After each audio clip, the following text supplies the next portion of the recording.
Baik, Assalamualaikum warahmatullahi wabarakatuh. Perkenalkan nama saya Muhammad Asraf dengan NPM 220810110107 dari kelas Kecerdasan Buatan C. Di sini saya akan menjelaskan sedikit tentang program yang saya buat, yaitu terkait jaringan syaraf tiruan dengan studi kasus logika N. Baik, di sini merupakan program yang telah saya buat. Saya membuat aplikasi web. eh, Di sini terdapat dua bagian, yaitu bagian kiri dan kanan. Bagian kanan berisi deskripsi seputar program dan juga studi kasus, serta eh, alasan atau tujuan program ini dibuat. Dan untuk di sebelah kiri terdapat judul, terus terdapat juga tabel bias, input untuk logika N dan juga targetnya. Dan serta ada input learning rate dan juga bobot. Nah, di sini ada tiga tombol, yaitu tombol acak bobot, train perceptron untuk memulai program, dan juga reset untuk menghapus hasil program. Kita coba di sini langsung ke demonya, yaitu learning rate kita coba ke 0,2, dan untuk bobotnya kita acak, lalu train perceptron langsung, maka hasilnya akan langsung ditampilkan di sisi kanan. Mulai dari input X1, X2, output, error, dan juga bobot terbaru, dan setiap epoch. Dan untuk hasil di bawah sendiri, terdapat hasil dengan menampilkan jumlah epoch, yaitu 10, dan juga bobot akhir, baik B1, W1, dan juga W2. Dapat dilihat di sini epoch-nya dari epoch 9 errornya masih terdapat min 1, dan untuk epoch 10 errornya sudah 0 semua. Jadi dapat dikatakan bahwa program telah berjalan dengan sempurna. Baik, kita langsung masuk ke codingannya, yaitu kita mulai dari HTML-nya. Jadi untuk programnya ini terdapat menggunakan tiga bahasa, yaitu index HTML, style CSS, dan juga script di JavaScript. Untuk HTML-nya sendiri dibagi jadi left pan dan juga right pan di sini.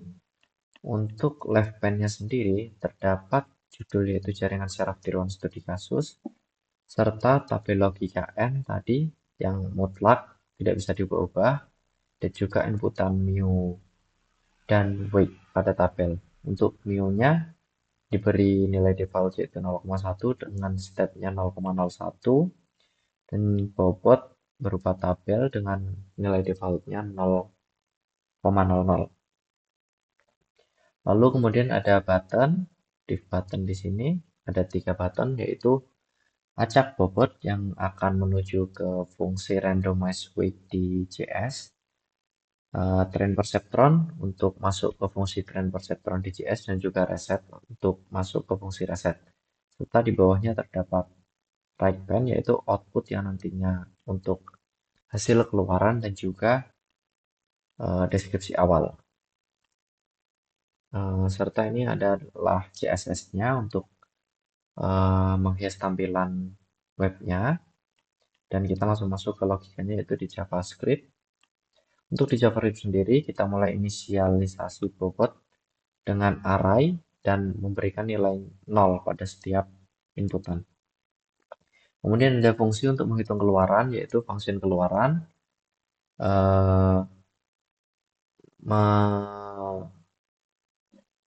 menghitung rumus, yaitu rumus fungsi keluaran W1 kali X1 tambah W2 kali X2 tambah W2 kali X3 dengan menggunakan for atau looping dari I1 sampai dengan I kurang dari 3, serta langsung mengembalikan nilai jika 0 lebih dari sama dengan, jika hasil keluar lebih dari sama dengan 0, maka hasilnya adalah 1, dan jika tidak, hasilnya 0. Kemudian ada fungsi untuk mengacak bobot, yaitu fungsi randomize weight dengan menggunakan math random dikurangi 0,5. Di sini maksudnya ialah akan membuat range random antara 0,5 sampai negatif 0,5, serta to fixed 2 untuk memastikan formatnya, yaitu berupa desimal dengan dua bilangan di belakang koma. Kemudian ke fungsi utama yaitu function train perceptron.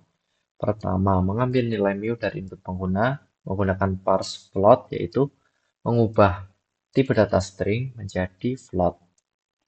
Kemudian inisialisasi input dan target, yaitu input menggunakan array, target, kemudian inisialisasi epoch 1 dan inisialisasi array epoch data untuk menyimpan data epoch nantinya. Kemudian di sini saya menggunakan perulangan do while untuk melakukan iterasi atau epoch hingga syaratnya yaitu error flag false keseluruhan, tidak ada nilai true sama sekali. Maka dari itu di sini kita inisialisasi error flags-nya false, kemudian kita inisialisasi array juga epoch data, kemudian melakukan perulangan sebanyak inputan yaitu 4 kali, lalu memanggil fungsi keluaran, terus menghitung error dengan target kurangi output, serta memasukkan nilai input, output, dan juga error ke dalam array epoch data. Kemudian saya berikan percabangan hanya untuk jika nilai error tidak sama dengan 0, maka error flag akan jadi true yang nantinya akan melakukan perulangan lagi.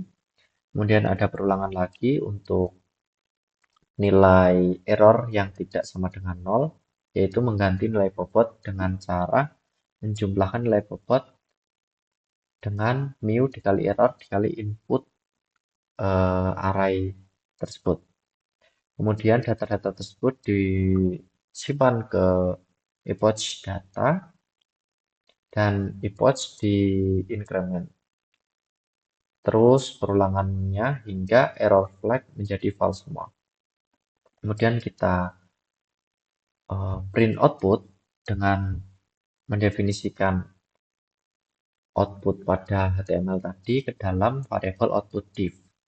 Kemudian menghapus data yang sebelumnya ada di output tadi menjadi kosong.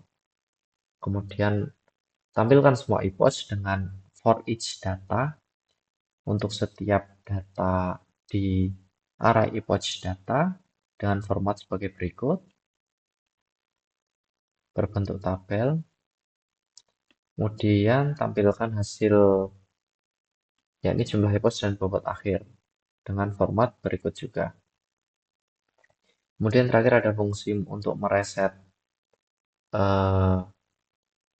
hasil dari semuanya, yaitu menggunakan nilai defaultnya sebelumnya ya, untuk bobot dan juga mu, serta mengembalikan deskripsi sebelumnya.